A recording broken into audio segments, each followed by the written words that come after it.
Right now, 1 in 5 people provide unpaid family care. That's over 53 million people.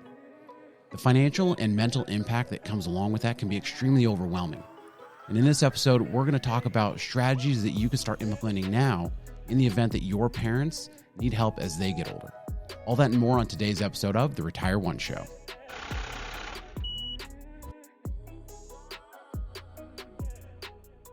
Hello and welcome to The Retire Once Show, the show designed to help you get to retirement, but most importantly, stay retired. I'm your host, Johnathan Rankin. I am the founder and CEO of Theorem Wealth Management, and I'm joined, as always, by my lovely co-host. Hi, I'm Melissa Rankin. Thank you so much for joining us. Thank you for being here. Hopefully you're getting all geared up for Thanksgiving, which we all know is a fantastic holiday to get around with family, and we're looking forward to ours. Good food. That's right, and that's why today we're going to talk about family care and really the part of family care that involves aging parents. This is very common now where people are starting to have to care for their parents as they get older. And especially with people that we work with, we've seen a lot of clients go through this lately where they're entering into their pre-retirement years or even in their retirement. And now their parents are needing a little bit more help. And a lot of this stuff wasn't thought about in the decades leading up to their retirement. That's so true.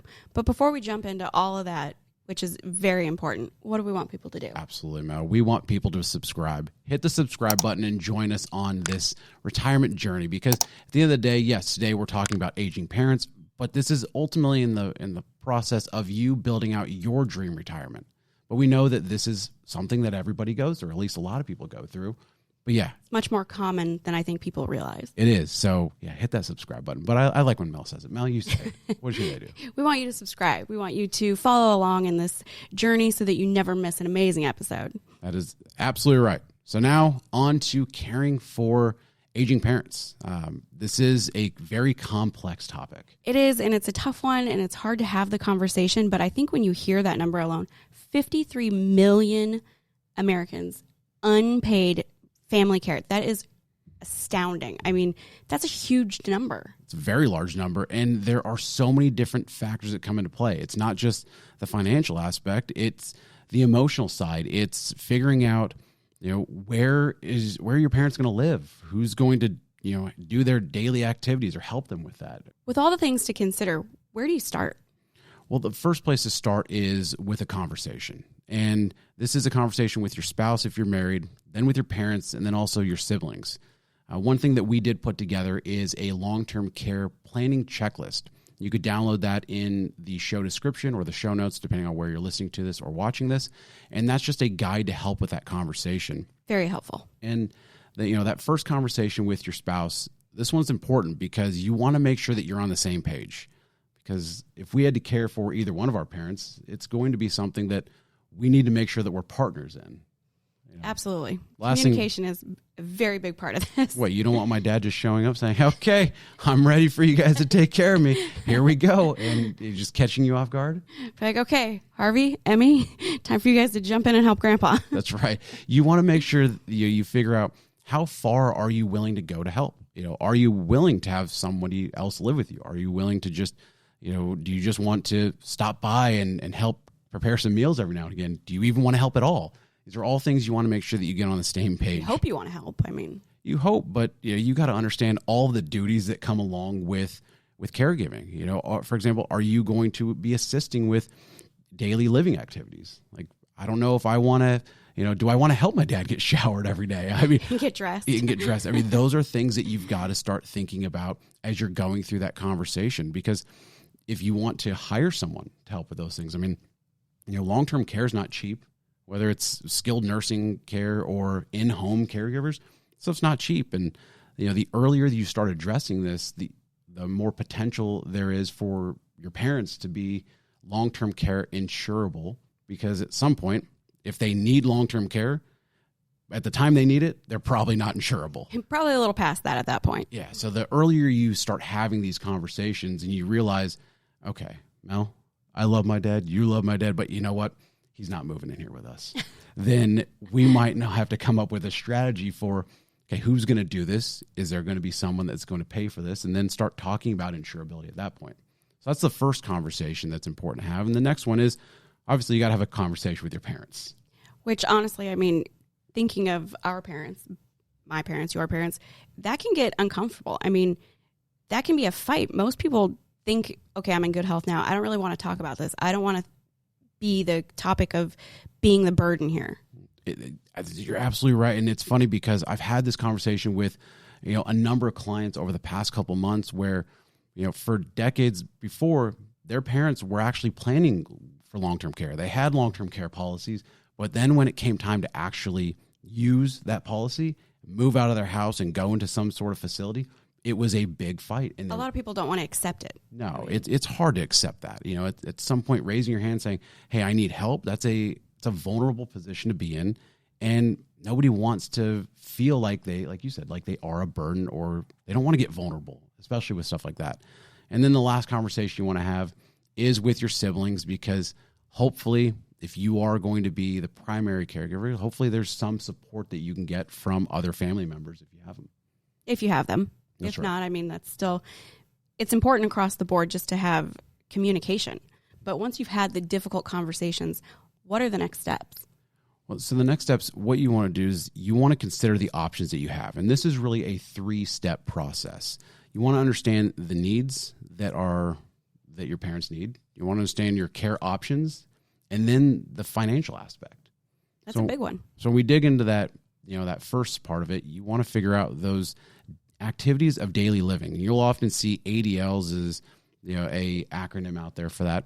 But this is the basic essential needs for someone to function on a day-to-day basis. Self-feeding, dressing themselves, personal hygiene. It kind of goes back to, look, I don't want to have to shower my dad. So, those are things that they still need to be met, but comes down to, do you want to do it? Do you want to have someone else do it?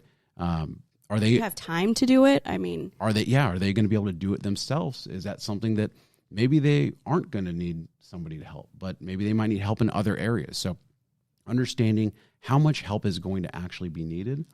And then the second part is where you start looking at the options. So this is, okay, where are they going to live?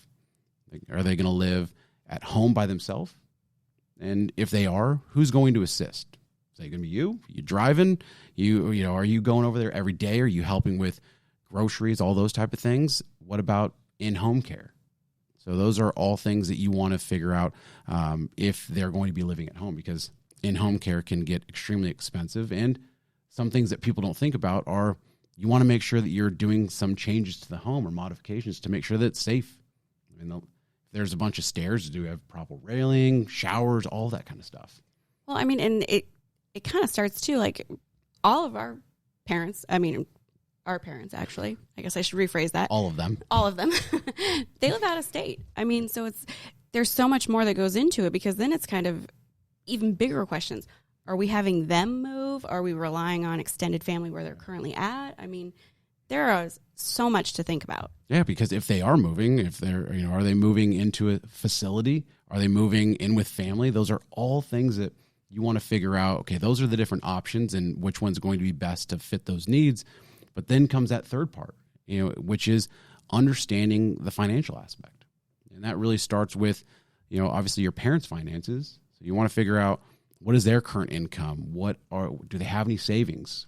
What are their expenses, liabilities? How much of their income or their finances can actually be spent on care? Because one of the biggest worries that caregivers typically have is how to pay for the care that's needed. Yeah, absolutely. And because the reality is, everybody thinks that Medicare is going to cover everything. But in reality, it only covers, professional help if a physician certifies that the parents require nursing care, and if those services are provided by a Medicare certified home. And then at the end of the day, it's only covered for a certain period of time on a short-term basis. And very limited there. Well, and there's more. And the benefits are restricted to low-income individuals with very limited assets. So you have that part of it. Then you also have some tax considerations, because you may be able to claim a federal tax credit that will enable you to take up to $3,000 off the cost of in-home care or daycare. And then another option that a lot of people don't consider is a flex spending account. This is, that FSA we talked about last week, where at the end of the year, if you don't use it, you'll lose it. But this type of account lets you pay for certain and a certain amount of care each year for your parents in pre-tax dollars. And those are offered through your employer. I mean, those are all things that you have to start thinking about. But I feel like when you're going through the whole process, what can make it easier? Well, this whole process is, like you said, it's a process. It's not something that's going to be handled in one day. This is a long-term process of conversation after conversation. And that's why we suggest download that long-term planning care checklist. It's going to help you with those conversations. But the first step is writing down the actual plan. Partner with your parents, because this is going to be an emotional conversation. They spent years feeling like they were supposed to be the ones responsible. And the ones taking care of you. Yeah, and now that role reversals, it can be very hard to handle. Even for the kids. I mean, It can go both ways. It's a tough thing to talk about. I mean, I couldn't imagine at some point just, Harvey saying, "Hey, Dad, it's time for you to go to shower and it's time for you to go to bed. And, it's here's what's for dinner." You're like, wait a minute. Hey, kid, I was the one cooking you dinner. I'm the parent. I'm the boss. What did they always say? At least I grew up, my house, my rules. Ah, yes. How many times do we hear that? Often. So are you putting a curfew on mom and dad at some point? I mean, these are all things that role reversal can be very hard. And so research has shown that having a long-term care plan, not just long-term care insurance. So this isn't, a pitch of long-term care insurance. This is simply a plan to figure out how you're going to handle care if it's needed. That can alleviate some of the emotional, financial, and physical stress that comes along with this process. And even those who had a plan prepared, so they had it all documented, here's what we're going to do, 78% of those people wish they had done something earlier and started that process earlier. So you want to make sure you're starting to think about the little details, whether that's, your parents have a will. I mean, you want to start there. Is it up to date? I've seen people that have a will that's 25 years old that's got people listed that they don't even know or associate with anymore. Might not even be around anymore. I mean, exactly. You never know. Do they have prepared letters of instructions, powers of attorney on the healthcare side and financial side? Even on the financial side, we've worked, we've in finance for a long time, and each financial institution might have different requirements for becoming a power of attorney. So getting those documents on file with the institutions could be important as well. You never want to wait until it's kind of the time to start thinking about it, because then it's going to feel so much more hectic and chaotic and stressful for you and your parents or your loved ones or whomever it may be. I mean, I think that's the main thing, is you've got to start somewhere, start early. Yeah, and so having that written detailed plan is going to be very important, and that's where we say that's going to help make the whole thing easier. When you have all the details covered, what are the next steps? Well, all that work that you just did, so you have those conversations, you put together this plan of how your parents are going to be cared for. That's to make sure that things go smoothly and they get cared for the right way possible. But that overlooks the caregiver's actual financial plan in their life. And that's the struggle that I've seen clients go through, where they do all this work to make sure that their parents are okay, but they neglect themselves. So you want to start looking at your individual financial plan, understand what direct expenses you're going to incur, because this is going to cost something if you're going to be Most the caregiver. Likely, yes. How active are you going to be? Are they going to live at home? As I mentioned, are you going there daily, weekly? You doing the grocery shopping? Are you you're paying for extra gas to get there? I mean, you might be paying for the groceries. Yeah, because I don't know about you, but I would have a hard time just, sending Dad a Venmo request to get some money, or say, hey, look. You're like $62.75 for this week's groceries. Yeah. I get that that's the practical way to do it, but I don't think that many people operate like that. No, most people operate from the emotional side. Yeah, it's like, okay, look, this is hard. I'm obviously doing the grocery shopping. You haven't been to Kroger in years. Which honestly, then it would turn to me doing the grocery shopping. Exactly. I mean, in our scenario, but that's right. I wouldn't even know how much the thing costs until I see it in the bank statement. So all these different things, and I know we would never get reimbursed from Dad on that one. So, nor would we want to. But then there's obviously if they move in with you. If they move with you, you got to pay for the move. It's going to cost an increase in utilities, feeding an extra mouth. I mean, there's additional groceries there. Extra water, extra electricity. There's an extra person to care for, essentially. I mean. And that's not even talking about the aspect of, the actual health care, the care for them. Are you going to hire a home health person to help you? So hiring a home health aide, which according to Genworth was an average of $5,148 last year. So that's per month. It's not per year. That's $5,148 per month to have someone come in and help you with those things. And if you don't hire them, are you going to hire someone to come in and do some remodeling to make your home safer? So those are all the kind of some of the direct expenses that you're going to incur. But then there's indirect expenses that get overlooked all the time. And those, when you think of indirect expenses, the number one is time. Absolutely. And, the one study showed that 70% of caregivers miss time at work to care for aging parents. Well, yeah, like you said, if the home's not safe, for example, you can get a call during the day and might have to rush home or something. I mean, it's stuff like that it's hard to even plan for. I mean, it is. Well, and then you think of, someone's got to probably take them to doctor's appointments. And, the older you are, the more appointments you probably have. And as Melissa said in a long episode ago, that, people, as you get older, your health is deteriorating. So that's a callback to an older episode where we called our clients still relevant, deteriorating. That's right. And you consider that the average age of caregivers is 51 years old. That's right in kind of the peak earning years that people have. And so you think about missing time during your peak earnings. That's money that's not in your pocket. And then there was I saw this example on Fidelity. They talked about this example, Laura, who was 56 years old, left a job of $70,000 a year to care for her mother for 3 years. And you think of, $70,000, it's a pretty good job.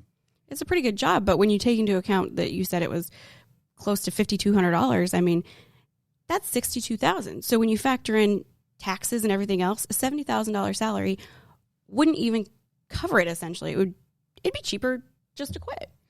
Isn't it? Sounds like the same argument that everybody always has when you have a new kid. Exactly. You have to start planning out. Okay, are they going to go to daycare, or is somebody going to stay home? And is it worth it to even go to work? And so those are all the things that you have to think about, because on paper it could be cheaper to quit, but then they also talked about it's not just the salary, but they also factor in $67,000 of lost Social Security benefits, which brings it to a total of over $283,000 over those 3 years, and not even factoring in the opportunity cost of contributing to an employer-sponsored plan like a 401k, which might have a match. So you start thinking about all the different benefits, the financial benefits that you're missing out on by staying at home. There's tons of ramifications. I mean, there's a lot to consider. There is, and that's why if you're thinking about being the caregiver, you want to make sure that you're starting to incorporate that into your financial plan as a what-if scenario. What if you did have to care for your parents? What if you did stay home for a few years and then eventually re-enter the workplace? And what if you never enter the workplace again?